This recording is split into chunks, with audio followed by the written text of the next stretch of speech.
Real, Vinicius répond à la bâche des Citizens avant le choc entre le Real Madrid et Manchester City, 3-2, ce mardi en Ligue des Champions. L'ailier madrilène Vinicius Junior, 24 ans, 7 matchs et 7 buts en LDC cette saison, a été chambré par le public de l'Etihad Stadium par rapport au sacre de Rodri lors du Ballon d'Or 2024, voire bref 21h08.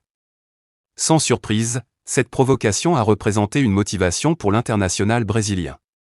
Je l'ai vu, mais à chaque fois que les supporters adverses me cherchent, cela me donne encore plus de force pour faire un grand match. Et je l'ai fait. Pourtant, ils connaissent notre histoire, tout ce qu'on a fait dans cette compétition. C'est la 5e fois que je viens ici avec le Real, et il fait toujours très froid quand on repart, à savourer la Auriverde pour Movistar plus point noté 8/10, Vinicius a été nommé homme du match. Ligue des Champions, un scénario fou et le Real Madrid arrache la victoire face à Manchester City. On attendait un match explosif, on l'a eu. Comme toujours, la confrontation entre Manchester City et le Real Madrid a accouché d'un drôle de match remporté par les Madrilènes, 3-2, ce mardi soir en barrage aller de la Ligue des Champions. Erling Haaland a inscrit un doublé, Kylian Mbappé a lui aussi marqué, de manière acrobatique, et Brahim Diaz puis Jude Bellingham ont renversé la vapeur.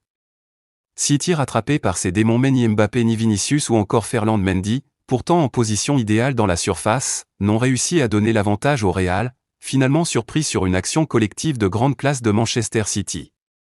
Lancé par De Bruyne, magnifié par Phil Foden et Josko Gvardiol, le mouvement conclu par Erling Haaland, enfin buteur face au Real, a rappelé toute la qualité de cette équipe vainqueur de la C1 en 2023, 1-0, 19e, point le film du match un temps déstabilisé. Le Real a fini très fort dans le premier acte, 43e, 45e plus 2, 45 plus 4, avant de revenir sur une volée du droit, complètement ratée par Mbappé, qui a vu le ballon finir toutefois, au ralenti, au fond des filets d'Ederson, 1-1, 60e, point Ederson en plein calvaire.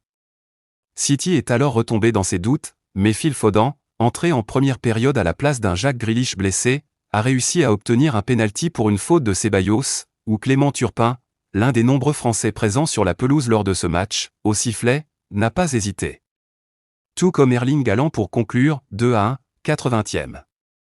L'Etihad était alors en fait, mais les errements défensifs de son équipe ont fini par coûter cher, comme souvent cette saison. Suite à une relance ratée, Ederson a dû intervenir devant Vinicius avant que Brahim Diaz, tout juste entré en jeu, 85e, ne profite du flottement dans la défense mancunienne pour être le premier sur le ballon dans la surface et faire mouche du droit, 2-2, 86e.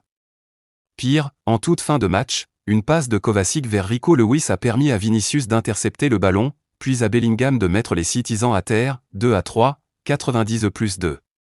La tâche s'annonce d'autant plus ardue pour Guardiola, mercredi prochain, au Bernabeu.